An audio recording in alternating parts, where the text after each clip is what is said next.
ठाणे की रिक्षा, चेहरे पे दाढी, आंखों पे चष्मा हे गाणं ऐकल्यासारखं वाटतंय ना। 24 मार्च 2025 ला कुणाल कामरा याने उपमुख्यमंत्री एकनाथ शिंदे यांच्यावर हे विडंबनात्मक काव्य रचलं आणि त्यानंतर त्याच्या अडचणी या वाढत गेल्या। राजकारणात टीका, टिप्पणी आणि व्यंग हे नवीन नाहीये, पण जेव्हा हे व्यंग थेट सत्तेच्या सर्वोच्च खुर्चीला भिडतं तेव्हा संघर्ष हा अटळ असतो। स्टँड अप कॉमेडियन कुणाल कामराने अशाच एका संघर्षाच्या तो केंद्रस्थानी आहे। उपमुख्यमंत्री एकनाथ शिंदे यांच्यावर केलेल्या या विडंबनपर गाण्यामुळे कामरा याच्या विरोधात विधिमंडळाच्या हक्कभंग समितीने कारवाई सुरू केली।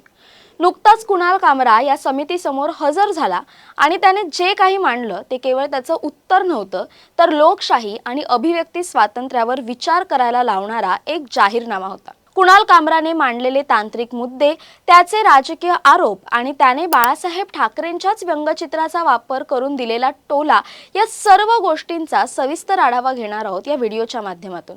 नमस्कार, मी संचारी आकेरकर आणि आपण पाहताय टाइम महाराष्ट्र। कुणाल कामरा जेव्हा या समितीसमोर आला तेव्हा त्याच्या देहबोलीतून आणि त्याने घातलेल्या टी-शर्ट मधून बरंच काही सुचवलं जात होतं। सर्वात महत्त्वाची गोष्ट म्हणजे कामराने स्पष्ट केलंय की तो आपल्या भोलीसी सूरत या विडंबनपर गाण्याबद्दल कोणतीही माफी मागणार नाहीये। त्याने समितीसमोर लेखी उत्तर सादर केलं असून त्यातील प्रत्येक मुद्द्यावर त्याने ठाम भूमिका घेतली। भाजप नेते आणि समिती सदस्यांनी मीडियासमोर येऊन आपली बाजू मांडली असली तरी कामराचं उत्तर अत्यंत तांत्रिक आणि संविधानाच्या चौकटीत बसणार होतं। त्याने थेट असा दावा केलाय की ज्या आरोपावरून ही सुनावणी सुरू आहे ते या समितीच्या कार्यकक्षेत येतच नाहीत। कामराने आपल्या उत्तरात इसेन्शियल ज्युरिस्डिक्शन रिक्वायरमेंट्सचा मुद्दा उपस्थित केला। त्याच्या म्हणण्यानुसार हक्कभंग तेव्हाच लागू होतो जेव्हा एखाद्या व्यक्तीच्या कृतीमुळे किंवा भाषणामुळे सभागृहाच्या कामकाजात प्रत्यक्ष अडथळा येतो किंवा लोकप्रतिनिधीला त्याचं कर्तव्य बजावण्यापासून रोखलं जातं। कामराने विचारलं की माझ्या एका विनोदामुळे किंवा गाण्यामुळे महाराष्ट्र विधानसभेचं कामकाज कसं काय थांबलं? संविधानानुसार विधिमंडळाचे हक्क हे सभागृहाच्या अंतर्गत कामकाजाचे रक्षण करण्यासाठी आहेत, कोणाच्या वैयक्तिक भावना दुखावल्या गेल्या म्हणून शिक्षा करण्यासाठी नाहीत। त्याने स्पष्ट केलं की त्याचे रिमार्क्स हे उपमुख्यमंत्री एकनाथ शिंदे यांच्या वैयक्तिक राजकीय भूमिकेवर होते, त्यांच्या सभागृह सदस्य या भूमिकेवर नव्हते। कामराने एक अतिशय महत्त्वाचा कायदेशीर मुद्दा मांडला। त्याने सांगितलं की ज्या भोलीसी सूरत विडंबनाबद्दल ही नोटीस आहे ती 2022 मधील शिवसेनेतील फुटीच्या संदर्भात होती। तेव्हाचं सभागृह आणि आत्ताचं सभागृह यात फरक आहे। 2024च्या निवडणुकानंतर नवीन विधानसभा अस्तित्वात आली आहे। कामराच्या मते जुन्या सभागृहात घडलेल्या किंवा जुन्या राजकीय घडामोडींवर केलेल्या भाष्याप्रकरणी सध्याचं नवीन सभागृह हक्कभंगाची कारवाई करू शकत नाही। कायद्याच्या भाषेत बोलायचं तर एका कालखंडातील विधानांवर दुसऱ्या कालखंडातील विधानसभा अधिकार गाजवू शकत नाही, असं त्याचं मत आहे। त्याने हे देखील नमूद केलंय की खुद्द उपमुख्यमंत्री एकनाथ शिंदे यांनी एका राष्ट्रीय वृत्तपत्राला दिलेल्या मुलाखतीत म्हटलं होतं की अशा कॉमेडी शोमुळे त्यांच्या कामावर कोणताही परिणाम होत नाही। जर खुद्द व्यक्तीचं काम प्रभावित होत नसेल तर हक्कभंगाचा प्रश्नच उद्भवत नाही। कामराच्या मते त्याच्या संपूर्ण 45 मिनिटांचा नया भारत हा शो एक व्यापक सामाजिक आणि राजकीय भाष्य होतं। त्यात केवळ 10% भाग हा उपमुख्यमंत्र्यांच्या विडंबनाचा होता। या शो मध्ये त्याने केवळ एका राजकीय पक्षाला लक्ष केलं नव्हतं, तर भारतीय राजकारण्यांची असहिष्णुता, कोविड-19 काळातील सरकार आणि जनतेचा अवैज्ञानिक दृष्टिकोन आणि भारतातील अतिश्रीमंतांच्या संपत्तीचे प्रदर्शन यावर भाष्य केलं होतं। कामराने तक्रारदारांवर असा आरोप केलाय की त्यांनी संपूर्ण शोचा संदर्भ सोडून देऊन केवळ स्वतःला सोयीचे असलेले 10% भाग निवडून ही कारवाई केली। लोकशाही टीका ही व्यापक संदर्भात पाहायला हवी असं त्याने ठासून सांगितलं। समितीसमोर उत्तर देताना कामराने एक महत्त्वाचा पलटवार देखील केला।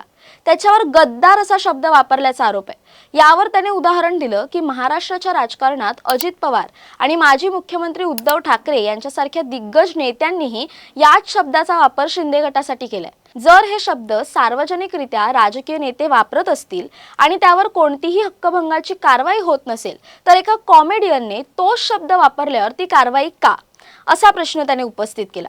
त्याने संविधानाचा दाखला देत सांगितलं की सार्वजनिक पदावर असलेल्या व्यक्तीवर सार्कास्टिक किंवा उपरोधिक टीका करणं हा नागरिकांचा घटनात्मक अधिकार आहे। या संपूर्ण सुनावणीचा सर्वात मोठा हायलाइट म्हणजे कामराने आपल्या उत्तराच्या शेवटी दाखवलेलं शिवसेना प्रमुख बाळासाहेब ठाकरे यांचे एक व्यंगचित्र। बाळासाहेब स्वतः एक महान व्यंगचित्रकार होते।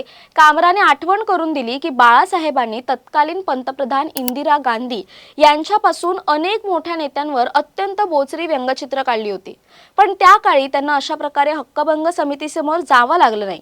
कामराचा थेट टोला हा उपमुख्यमंत्री एकनाथ शिंदेंना होता। शिंदे नेहमी सांगतात की आम्ही बाळासाहेबांचे विचार आणि त्यांची लिगसी पुढे घेऊन जात आहोत। कामराच्या मते बाळासाहेबांचा वारसा हा खरं तर अभिव्यक्ती स्वातंत्र्य आणि टीका करण्याची हिंमत हा होता। जर शिंदे स्वतःला त्यांचे वारसदार म्हणवत असतील तर त्यांनी एका व्यंगचित्रकाराच्या किंवा कॉमेडियनच्या स्वातंत्र्याचा सन्मान करायला हवा। उलट कारवाई करून ते या लेगसीचा अवमान करतायत। कुणाल कामराने माफी मागायला स्पष्ट नकार देऊन हा चेंडू आता समितीच्या कोर्टात टाकलाय।